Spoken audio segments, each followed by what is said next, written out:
asi akufi miso bakolakisanga photo place azalaki bakomi kolasa na mokai tala ye.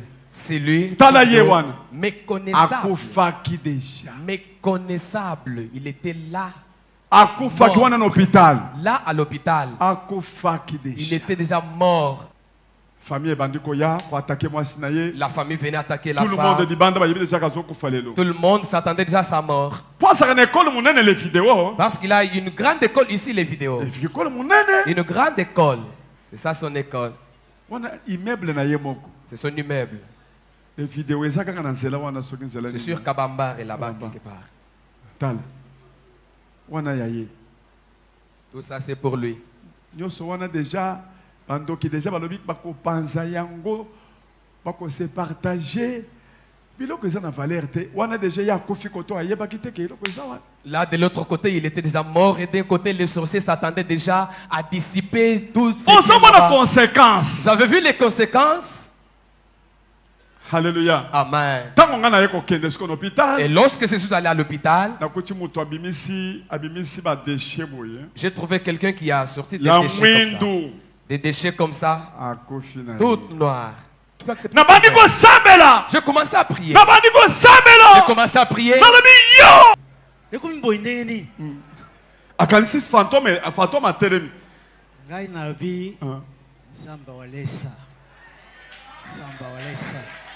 Zamba walesa. Zamba walesa. Wano chelo boko ka likolo boy. Likolo boy donc il y a li prise na biso ya centre de réveil. Donc na kati ya koma nazo sentir bazo yebisa ngai tombola loboko likolo. Telema nazo bouger mais nazo kokate. Mukoloka papa yaki ate ngai kaka pampan. Bino bombo yebi kaka pampan. Bozo comprendre hein? Mukolo wana na makase ye na makolo na prise wana prise de finition maki na tamboli na bimili boso hôpital bat nyos bazo kamwa ti nazongi na koti o bakanisaki batie matanga babisi bango mutu wana telemi mutu wana telemi bakei moko na moko bazonga ikutala ngate tilero. C'était dur à discerner. Mais ça qui passe pour Nangai parce que ce qui papa te de. Mais yo so kufaki otomate bala kisayo. Bola kise photo wana ya miso wana vimbi ya sa kondi wana. Bola kisaye. Ko balongola ki mususu ezaki wana na balati siye Pampers wana. Est-ce qu'il y a de l'espoir? À cet état-là, il n'y a plus d'espoir. Asuka yalike centre de réveil spirituel. Papa Walesa, maman Angèle. Ce qui était étonné, j'avais vu mon enfant qui est ici les vidéos. Bien aimé. Il prie. Mais je vois les femmes amener toujours des problèmes. Papa, mon mari a eu une autre femme. Il va te coucher là-bas et puis il revient.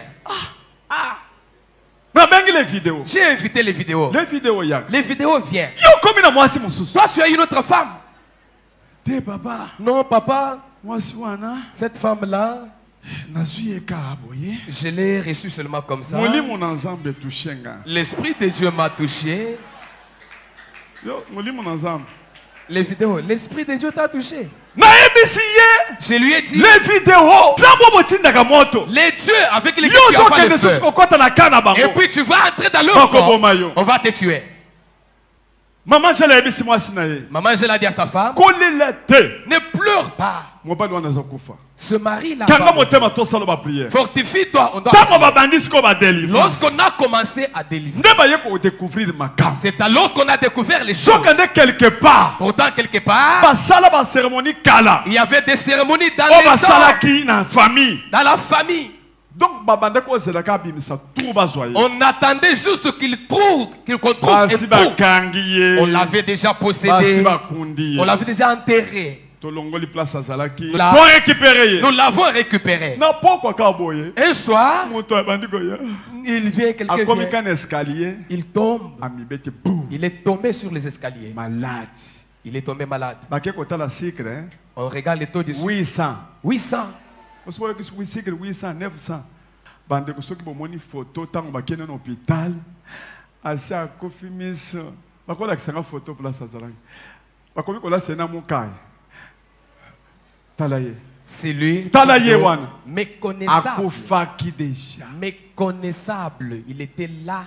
Akufaki wana na hôpital. Là à l'hôpital. Akufaki déjà. Il était déjà mort. La famille venait attaquer la femme. Tout le monde s'attendait déjà à sa mort. Parce qu'il a une grande école ici, les vidéos. Une grande école. C'est ça son école. C'est son immeuble. C'est sûr Kabambar est là-bas quelque part. Tout ça c'est pour lui. Pendant que déjà bako panza yango bako se partager biloko eza na valeur te wana déjà ya kofi koto ayeba kiteke biloko eza wana. Là de l'autre côté il était déjà mort et d'un côté les sorciers s'attendaient déjà à dissiper toutes ces. On s'en va la conséquence. Vous avez vu les conséquences? Alléluia. Amen. Et lorsque je suis allé à l'hôpital, j'ai trouvé quelqu'un qui a sorti des déchets comme ça. Des déchets comme ça, toutes noires. Je commençais à prier. J'ai commencé à prier. J'ai dit, toi, là on t'a placé. Je te tire de là. Au nom de Jésus. La puissance, cette capacité, la puissance était descendue sur moi. Je l'ai récupéré. On a vu seulement quelqu'un bouger la main comme ça. Il s'élève de son lit. Il s'est assis. La femme avait vu comme c'était un film. Le lendemain matin là, il est là. Squelette. Il est là comme un squelette. Alléluia. Amen. Il a levé la main. Il s'est levé. Il essaie de marcher. Il marche. Il marche. Il marche. Qu'il vienne d'abord me montrer comment il a fait au docteur.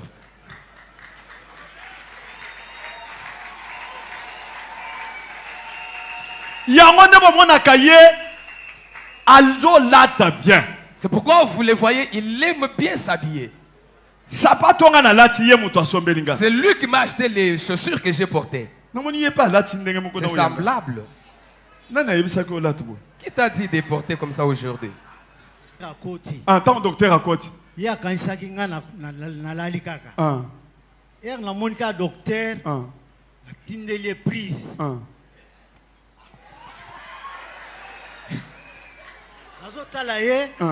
Docteur Azoka mais comment ça? Et comme boindeni. Akansis fantôme a télé. Gai nabi Zamba walesa. Zamba walesa. Zamba walesa. Zamba walesa. Wano chelo boko kali koloboy. Di koloboy donc il y a li prise na biso ya centre de réveil. Donc na kati ya koma nazo sentir bazo yebsangai tombola loboko likolo. Telema nazo bouger mais nazo kokate. Mukoloka papa yaki ate ngai kaka pampan bino bombo yebi kaka pampan. Bozo comprendre hein? Mukolo wana na makase ye na makolo na prise wana prise de finition maki na tamboli na bimili bosa hôpital bat nyos bazo kamwa ti nazongi na koti o bakanisaki batie matanga babisi bango mutu wana telemi bakei moko na moko bazonga ikutala ngate ti lelo. C'était dur à discerner mais ça qui passe pour nangai parce que soki papa te de mais yo soko faki bala kisayo bola kise photo wana ya miso wana vimbi ya sa kondi wana bola kisaye boba longola ki mususu ezaki wana na balati siye Pampers wana hôpital. Est-ce qu'il y a de l'espoir? À cet état-là, il n'y a plus d'espoir. Asuka Yelike, centre de réveil spirituel, Papa Walesa, Maman Angèle, Topesibino, merci mingi pour la délivrance au Bosaï la famille Nanga. Lelo nga nazali liboso na bino, na sengbino pe pardon mingi na ma ba défaut na sala, mais na zongeli parole de Dieu avec force, efficacité. Personne offrande.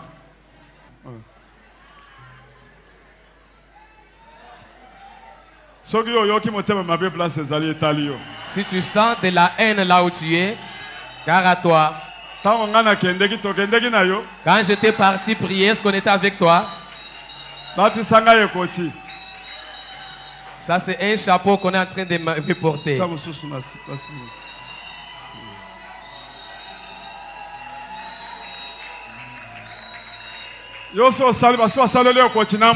Est-ce que toi on a déjà fabriqué une couronne d'argent comme ça? Tellement. Papa Soro. Dongola miku, dongola. Azolela, net azosek. Orunde kolela nyoso, ngala mona net azosek. Azolela. Azolela net azoseka. Nanu na mona kolela boete. Oto azolela net azoseka.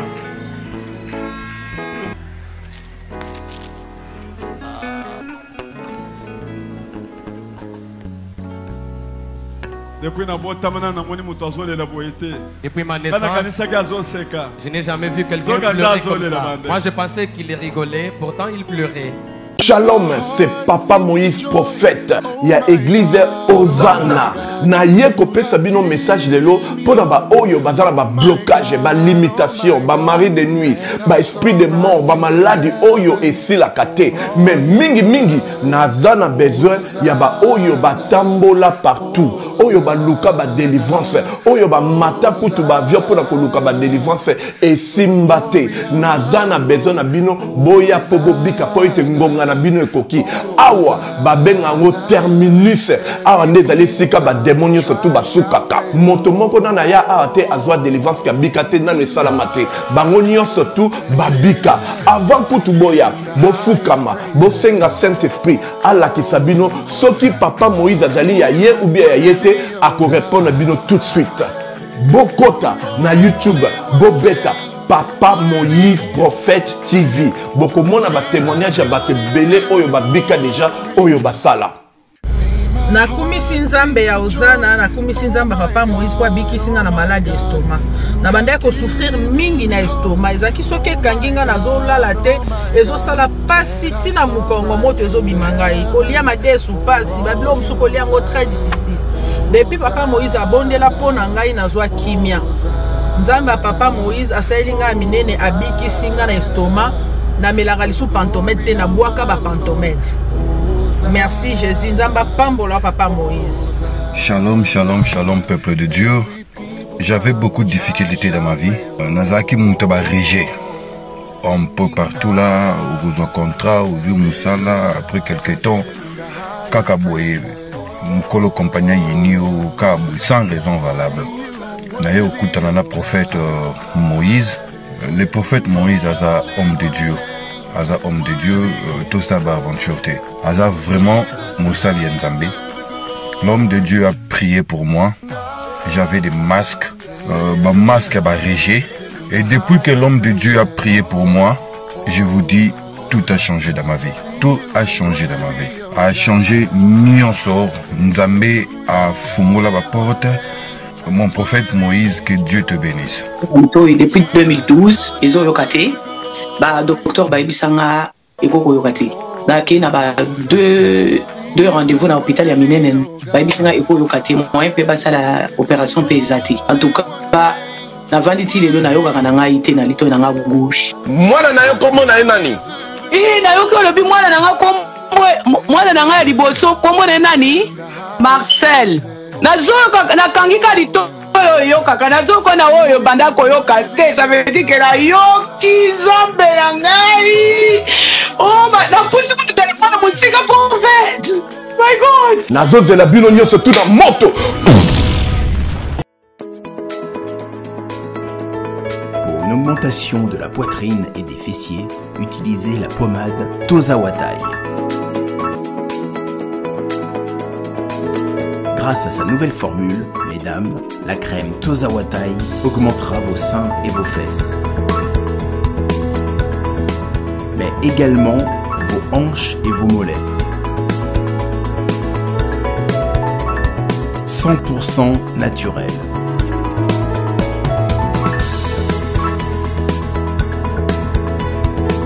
Cette pommade sera également efficace pour les hommes car elle augmentera et vous rallongera votre pénis.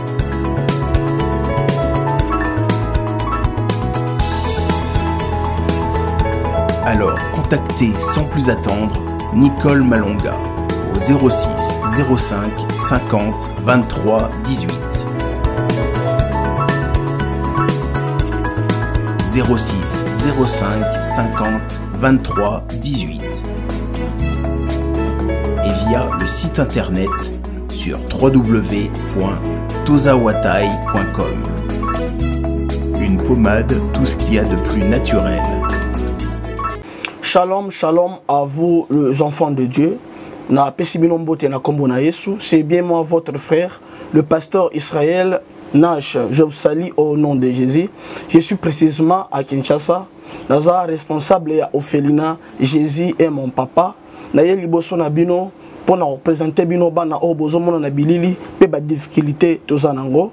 Na bandaki musala o ça fait longtemps ya koboko la bana selon ainsi dit l'Éternel. Mais ba difficulté ezamingi difficulté ya loyer parce que tozo foutela et puis difficulté au foot la bana minerval pour to chute au bandaki to pesa qui avance mais tikali ndambo nazo banga ke bana oyo bakata classe bakoma nango na sukate. C'est pour cela Dieu m'a mis au cœur na lancé message oyo na batu nyonso ya motema malamu basunga bana oyo bozomona na bilili bana oyo bozomona na bilili ndambo na juna rond-point Ngaba ndambo Victoire ndambo Limete et puis ndambo l'état pesingai pona bande kolanga nyonso ba congolais bobi ba réalité nini to passer nango na mboka soki nga simple individu na ndimi kozwa bana oyo na bokola na ainsi dit l'Éternel. Ce qui l'État s'est décidé, tout le monde a sous fazer na nzelate. C'est difficile, il y a aussi la ngonga moko. C'est pour ça que nous lancé appel na bana nyonso nzambe pour na classe ya bana oyo, pour na loyer na bango, kolata pe kolia na bango. Na osenga na batu nyonso baza cœur sensible, pe baza na motema kosunga ba sunga biso pe ba salisa biso. Toza na commune ya Kalamu, quartier Kauka, référence ya monene tukanga mina université Kimbangiste, avenue comme on a Marin, le numéro 16. Numéro de téléphone à biso pour na bateau balingi ba contacter biso pour na ba détail mon sousou, ils a plus 243 89 72 32 229. Santé nationale puissante chez Dr Cathy Munga. Comme on a sœur Cathy Munga, nazali naturothérapeute, nazali kosunga bandeko bazali na bokono ndenge na ndenge au moyen de plantes naturelles. Bandeko bazana ba problème ya ba hémorroïdes interne tout comme externe, infection urinaire, prostate, azoospermite, obota ezalité, rhumatisme, nerf sciatique, gouttes, règles douloureuses, glaucome, vision floue, motopathie intense, sinusite. Awa nazana kati ya laboratoire. Awa ndebisika na séchaka ba plante, banzete, ba makasa ya ndenge na ndenge, deponanga ya ngoyo esika na salaka ba formi na ba solution na. Merci na équipe mobimba ya maison chez Cathy, en particulier Joyce Bolaba.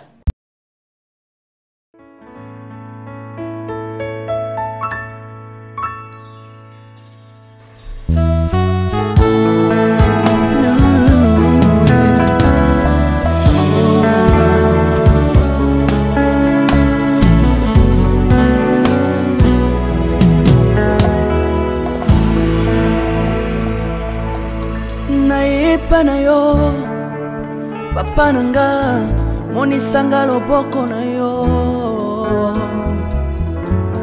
nayepa na yo mosantu yo monisanga loboko na yo Nzamba lolo yo azosale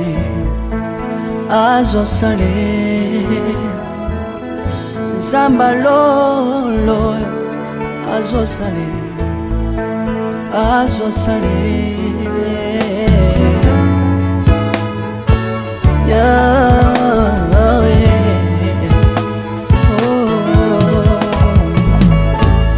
Naipa na yo papa nanga monisanga loboko na yo Naipa na yo mosantu yo monisanga loboko na Nzamba lolo yo azosale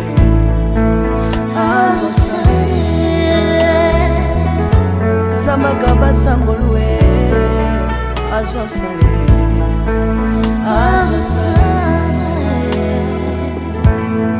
Salilanga Yesu Salilanga Yesu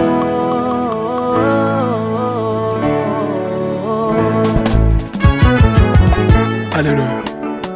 Yesu azana ba moi. Tomba mana yo Jésus. Kumbamba. Tirobo. Yesu na lingi na tachola Yesu. Papa na lingi na témoigner sangano na ye. Kapena tato na bonsambe na yo Yesu abato. Yoka bosenga na nga zambaka basaye. Yoka shije na nga ye sambano na ye. Na ye na bapasi na nga libosabo zambe na yo. Na ye na kozanga na nga libosabo zambe na yo.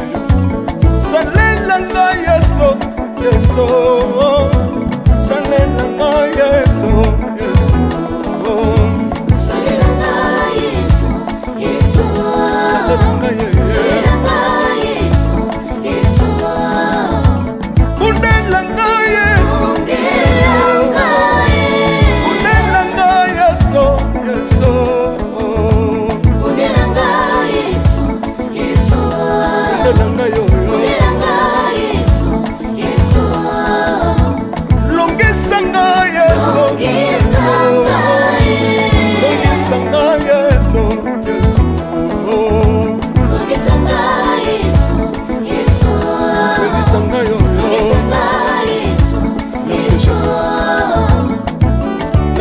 Bisenga senga sanga lole Nale mivi ya pesanga kabela nga bisenga senga Yesu mokoni ni ye Batu bakolia pe na sima na ngai Yesu mokoni ni ye Batu bakolata pe na sima na ngai Yesu mokoni ni ye Batu bakovanda pe na sima na ngai Nale mivi ya bisenga senga sanga lole Lokota nga Yesu Yesu Lokotanga Yesu, Yesu Lokotanga Jésus, Kotikanga ite Lokotanga Yesu, Yesu Lokotanga yo Tombolanga Yesu, Yesu Tombolanga Yesu, Yesu Tombolanga Yesu, Yesu Tombolanga yo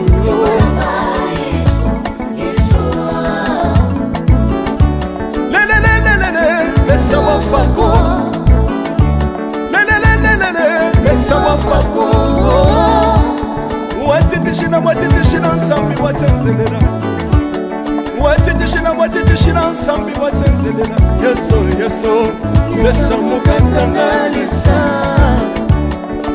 Lesa mukatanga lisa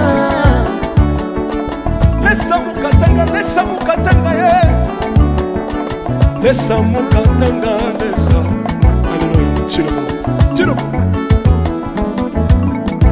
Soki na soyemba Opekisanga te Oyebite bisika nsaba lokotanga Oyemba boye Soki na koma kosambela Opekisanga te Oyebite bisika nsaba swanga Oyasambela boye Soki na koma kobina Opekisanga te Oyebite makambo nsaba salelanga Oyabina boye Sambe na sobinela Azansamba busolo naza koyembela yende nzambe alibela nzambe nazoyembela aza nzambe bosolo oyo naza koteya yende nzambe alibela lelelelelele nalingi mobala oyo nalingi mobala oyo Yesu aza nzambe ayoki bosenga na nga nzambe akabasa ye ayoki suje na nga ye nzambe alonda ye nazalaka lokatere apesinga lopango natambolaka makolo lelo nakomi na motuka ngai oyoyo nazalaka kobala te lelo apesinga libala apambolinga Yesu Yesu apambolinga Yesu Yesu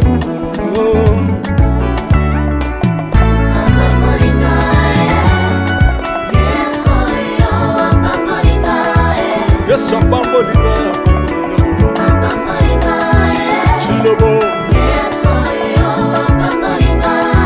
Yesu alokotinga apesitina Asa nzambe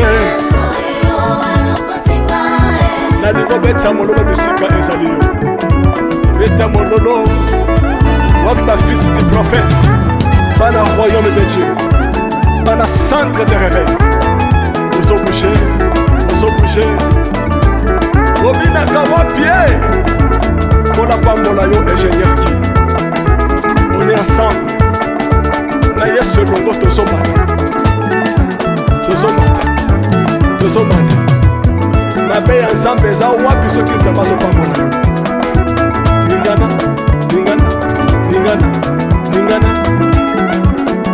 loba kelekele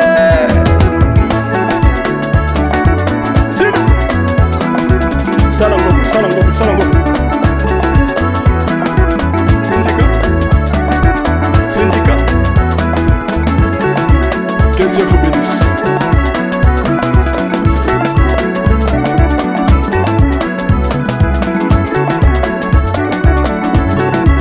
Samba pambola bino